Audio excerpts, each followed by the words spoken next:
See, it's been like few weeks. I have been visiting our site to address some issues and all. Is there any practical issues? Because recently some of our clients came up with some issues. See, the designs which you guys have proposed, which is not really practical or not really user friendly and all. So to identify or to understand that, I have been visiting few sites and I have noticed plenty of points. See, it is that we have done our design, it is true. But going forward, we want to avoid all these mistakes, all these errors. So that's why I thought like we'll have a discussion. Even this would be useful for clients as well as designers out there. So major point what I have noticed is like laminate issues. See, there are some particular materials which we should use on. Okay, suppose you have budget constraint and you have to use this material. If the budget is little higher, use this material. There are like categories, different categories, right? But when you try to make, suppose you're using veneer, you're supposed to use veneer in some area. Same design when you try to incorporate with laminate, obviously you face some issues. Yes. We can't just fit in just like that. Just to adjust the budget or like just to fit in with that particular client's budget, it is not really possible. In that case, we should tell them that, okay, see, this is the issue. So if you want such kind of designs, go with other materials alternatives. For example, if I say grooves on laminate, all the designers, including our company and many other companies I have seen, just to cut, like suppose when you are designing a wardrobe, your wardrobe shutters look too plain. Maybe clients also tell you the same thing, it is looking too plain. What is the other alternative we have? So the easiest thing what people are doing is like they just put some grooves on top. But that grooves, like if you ask me, it is not really a practical design. In 3D, it looks good.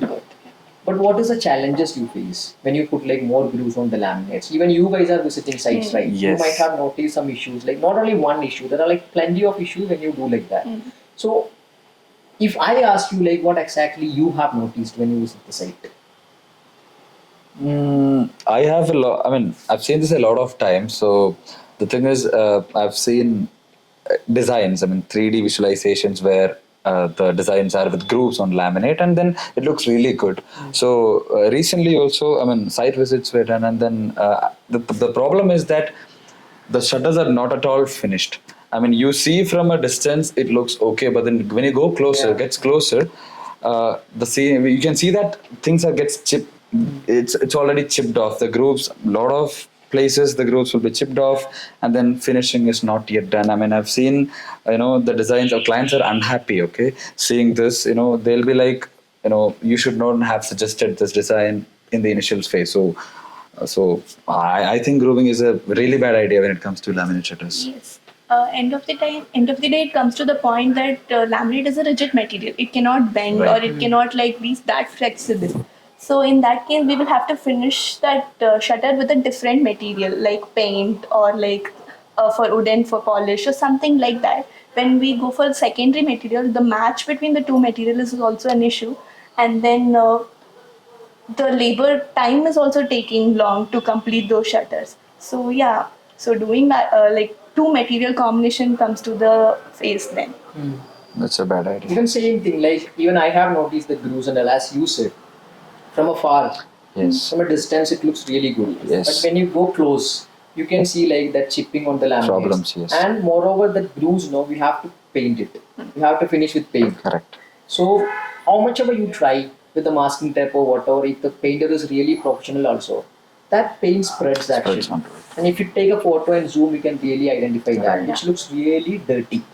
Another thing is like if the grooves are more, suppose your wardrobe shutter is something like 500 mm, in that you are putting some 10 grooves, that itself kills the strength of Strength the of the material. shutter. Correct. So we should never suggest such kind of designs going forward is what I feel actually.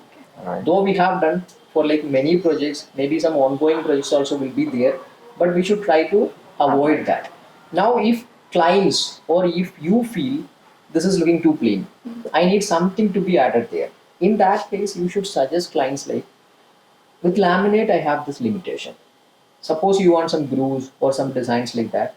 If you're looking for something solid colors, then better to go with PU, but again cost is a factor. Cost will be like more. If you're okay, we can go with that. Otherwise, if it is like wooden shade with the grooves or something, you can use veneer. Veneer. There also again the cost factor is there. The client is okay with that, we can suggest that. If not, don't ever suggest such kind of designs actually. We should tell them like, don't do this, you only will be facing problem. Right. Maybe you won't be able to identify in 3D or designs and all, but after execution, it looks really cheap. It looks really bad. So we shouldn't do that. That way we should educate clients. Yeah.